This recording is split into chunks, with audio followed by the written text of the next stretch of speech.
Have you ever shared an exciting dream with everyone around you, only to realize later that you never actually worked on it? Sometimes when we talk too much about our plans, the energy to achieve them slowly fades away.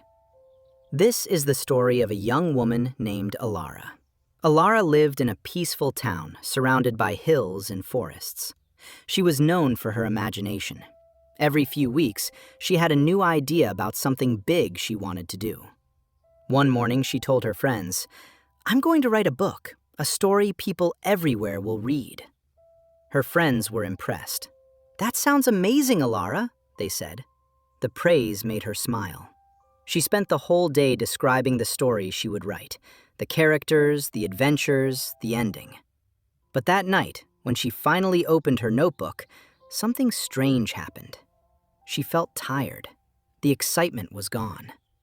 Days passed, and the notebook stayed empty. A month later, Alara had another idea. Standing in the town square, she announced, "I'm going to train every morning and run the longest marathon in this region." Again, people cheered. For a moment, Alara felt proud, almost as if she had already accomplished something. But the next morning, when the sun rose, she stayed in bed. Soon, the running shoes gathered dust. This pattern continued for years. New dreams, big announcements, loud applause, but nothing was ever finished. Slowly, Alara began to feel disappointed in herself. She wondered why her dreams always faded before they became real. One evening, while walking near the forest, she saw an old woman sitting quietly beside a small stream. The woman was known in town as Mira, a gardener who grew the most beautiful flowers anyone had ever seen. Alara sat beside her and sighed. "I have so many dreams," Alara said softly, "but none of them ever become real." Mira looked at her kindly. "Tell me," she asked, "what do you do when you have a new dream?" "I tell everyone," Alara replied. "My friends, my neighbors, sometimes the whole town." Mira nodded slowly. The next morning, she invited Alara to her garden. Rows of plants filled the space.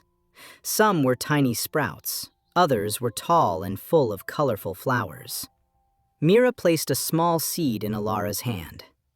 "This seed will one day become a beautiful flower," she said. Then she planted another seed quietly in the soil. But instead of covering it, she held it up in the air and called to the nearby villagers. "Look! This seed will grow into the most beautiful flower in my garden." People smiled and clapped before walking away. Mira then placed the seed on a stone and left it there. Days passed. Alara returned to the garden many times.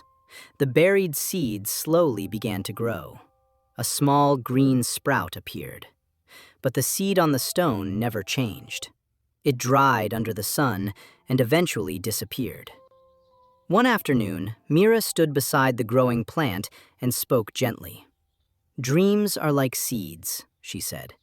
"They need silence, patience, and effort to grow. When a seed is buried, no one sees it, but beneath the soil, it is quietly becoming stronger. But when you leave a seed out in the open and talk about it too much, it never grows." Alara suddenly understood. Every time she shared her dreams, the praise from others made her feel as if she had already succeeded. Her mind celebrated the goal before the work even began. From that day forward, Alara decided to try something different. She chose a simple goal. She would paint a picture. But this time, she told no one. Every evening, she sat quietly by her window and painted. Some nights, the colors didn't look right. Other nights, she felt frustrated. But she kept going. Weeks later, the painting was finished. It showed the hills around the town glowing under a golden sunset. One morning, she placed the painting outside to dry. A passerby stopped and stared. "Who painted this?" he asked. Alara smiled softly. "I did." Soon, more people came to admire it. But by then, Alara had already started her next painting, quietly, without announcements. Years later, she became known as one of the most talented artists in the region. Yet she rarely spoke about what she was working on. She simply worked. Because the truth is simple. Dreams grow stronger in silence. The less you talk about them, the more energy you keep for the work itself. So the next time you have a dream, something big you want to achieve, resist the urge to announce it to everyone. Protect it. Work on it quietly. And one day, when the result finally appears, you won't need to say a word. Your work will speak for itself.